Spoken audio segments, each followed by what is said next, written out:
آپ کہیں گے کیا ادب، تعظیم اور توقیر بھی کبھی قرآن اور سنت سے معارض اور متصادم ہو سکتا ہے؟ بالکل ہو سکتا ہے۔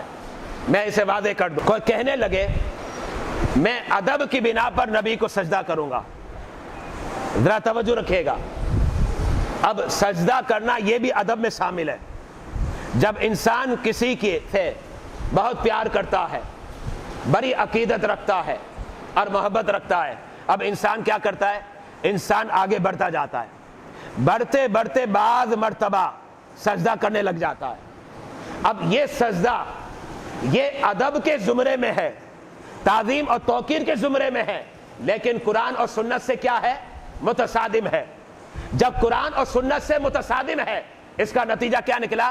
اس ادب کو ہم نہیں مانتے اور ہم کہیں گے اللہ کے سوا کسی کو بھی سجدہ کیا گیا یہ جائز نہیں ہوگا، یہ ناجائز ہوگا۔